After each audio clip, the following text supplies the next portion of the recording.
Hey, welcome to Adventures and Aviators. Today we are talking about the Pololu Valley in the Big Island of Hawaii. You guys may not know that we've actually moved to the Big Island of Hawaii, and so we will be doing a handful of videos about some of our weekend adventures.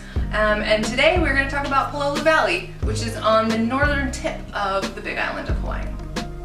So to get to the Pololu Valley, you take Highway 270 north out of Kona, or you can take Highway 250, which runs into 270 out of Waimea. On your way up to this hike, there are plenty of little shops and little places that you can stop off to go to the restroom or get something to eat. Any of those things, there's plenty of little places and well worth a little pit stop to help support those little towns on your way up there. There's really not a lot of parking here. Basically the road just ends as you get to the valley, and so first come, first served on getting close to the trail. So you might have to walk down the road just a little bit, but already right away here you see the great views that you are going to be hiking down into. Now we should say that this can actually be extended into a very long hike. This is the first of many valleys here in the northern part of the island, which are gorgeous, very steep, very tropical, and beautiful. This is the tropical part of Hawaii. This is a lot of what you think of when you think of Hawaii, these big valleys. And on the Big Island, there's something like 11 of these that go across. That said, they are very steep, and so prepare yourself and make sure that you have all the necessary supplies to do the length of the trip that you want to do. This can be really turned into a several day hike as you make your way through the variety of valleys in this region. For our purposes, we just went down into the main valley, which is what most people will do, and it's really not that hard of a hike, not that long of a hike, but really pretty.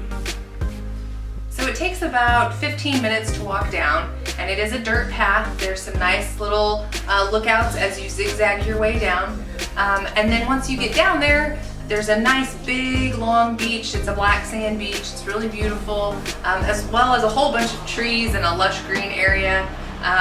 The waves up there are pretty choppy, so just know that it's not really a lounging beach. You are going to get big waves, but people still do get in the water here. And it is important to remember that these are also private land areas, so just remember that it's not just free reign for you to go wherever. Okay, this land does belong to somebody.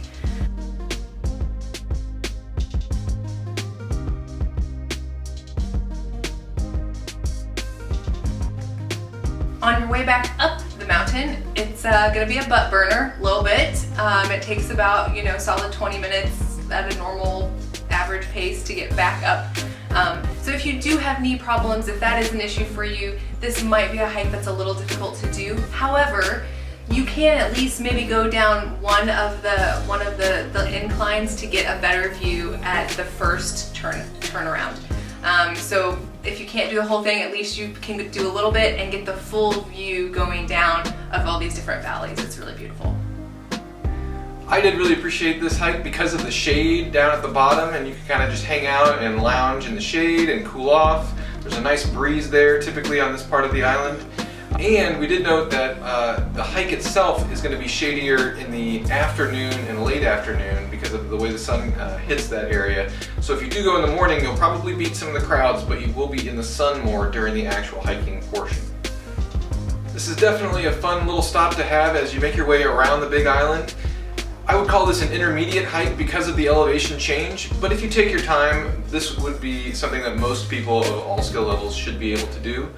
I would definitely not recommend doing this on a rainy day. It is purely a dirt path, and there are clear channels of where mud and water filter down during the rainy season or during rainy days. So definitely look at the weather forecast for the day before you set off for this hike.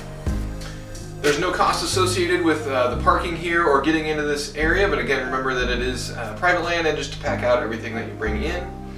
We definitely recommend checking out this part of the island, and we will see you next time. As you...